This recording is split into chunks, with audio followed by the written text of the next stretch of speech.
Hai Tribuners, berjumpa lagi dalam segmen populer Tribun Bali pekan ini. Berikut ini 3 berita populer Tribun Bali yang mungkin kamu lewatkan selama seminggu terakhir. Bersama saya, Ahmad Firiski Irwan. Inilah berita selengkapnya. Berita pertama, Koster minta maaf, Bali belum buka untuk Wisman September nanti. Gubernur Bali Iwayan Koster sudah memastikan Bali tak akan menerima Wisman pada September 2020 ini karena pemerintah pusat belum membuka keran masuk bagi Wisman hingga akhir tahun 2020. Padahal dirinya telah berupaya keras, namun rencana ini tidak bisa dilaksanakan sesuai keinginan awal. Ada 4 indikator di Indonesia yang menyebabkan penundaan pembukaan Wisman ke Bali. Pertama, karena Indonesia masih dalam kategori zona merah. Kedua, pertumbuhan kasus baru masih terus terjadi. Ketiga, angka kesembuhan meningkat belum sesuai target. Keempat, tingkat kematian masih cukup tinggi di Indonesia. Indonesia belum memberlakukan kebijakan untuk memungkinkan izin bagi wisatawan asing masuk ke Indonesia.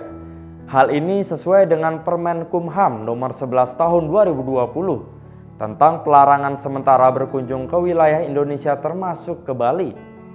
Ditegaskan, Bali harus fokus terlebih dahulu pada penanganan COVID-19 agar semakin baik dan mantap, sehingga kian memberikan kepercayaan publik nasional dan internasional kepada Indonesia dan khususnya Bali. Koster pun meminta agar semua pihak taat pada protokol kesehatan. Berita kedua, kejadian aneh. Ihsan hilang saat mandi di sungai. Kejadian aneh terjadi di Magelang. Seorang pria bernama Ihsan hilang saat mandi di sungai berkedalaman 30 cm. Ia kemudian ditemukan sejauh 2 km dari tempat ia mandi dalam keadaan telanjang dan seperti linglung. Utoro adalah orang yang pertama kali menemukan Ihsan dalam kondisi telanjang. Setelah sadar, Utoro mencari karung goni untuk menutupi tubuh Ihsan. Pria bernama Utoro mengisahkan, pundaknya ditepuk seorang pria tanpa busana kala malam Jumat. Pria tersebut malah meminta digendong untuk diantarkan pulang. Pedagang angkringan di depan MTS Puncak ini sempat tak percaya. Setelah menoleh, ia akhirnya menyadari pria tersebut tak lain adalah Ihsan. Ihsan sebelumnya hilang sejak mandi di sungai Grogol Yudan menjelang azan asar pada hari Rabu 19 Agustus 2020. Keluarga sempat mencarinya, bahkan pencarian yang dilakukan oleh ibunya sempat viral di media sosial. Ibunya sempat mencari si anak dengan cara memanggil namanya sambil melambaikan tangan ke arah pohon bambu. Ia terus memanggil nama anaknya sampai suaranya nyaris habis. Berita ketiga, gagal di gelombang 5, bisa daftar gelombang 6. Seleksi kartu prakerja gelombang 5 telah ditutup pada Minggu 23 Agustus 2020 pukul 12 waktu Indonesia bagian Barat. Kuota peserta yang dibuka dalam gelombang ini masih sama dengan sebelumnya, yaitu 800.000 peserta. Head of Communication, Manajemen Pelaksana Program Kartu Prakerja, Luisa Tuhatu menyampaikan, total pendaftar program Kartu Prakerja gelombang 5 lebih banyak dibandingkan gelombang sebelumnya.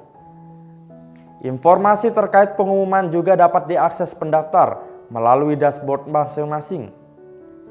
Luisa mengatakan, bagi peserta yang belum lolos Kartu Prakerja gelombang kelima, dapat mendaftar di gelombang selanjutnya, yaitu gelombang 6 tanpa harus mengulangi proses pengisian data dari awal.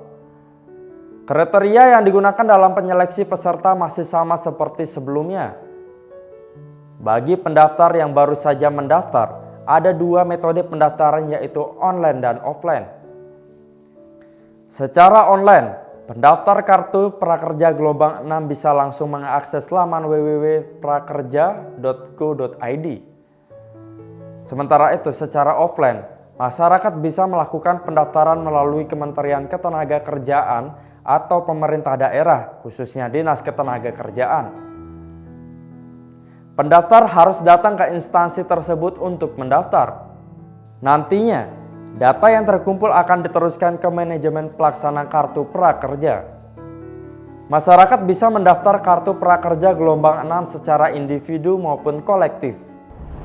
Berita populer hari ini didukung oleh Grab, Cahya Dewi Beauty Salon, dan Ines Kosmetik. Demikian berita populer di Tribun Bali. Baca berita selengkapnya di www.tribunbali.com. Baca juga koran Tribun Bali. Dan jangan lupa follow, like, komen, dan share Facebook, Instagram, dan YouTube Tribun Bali.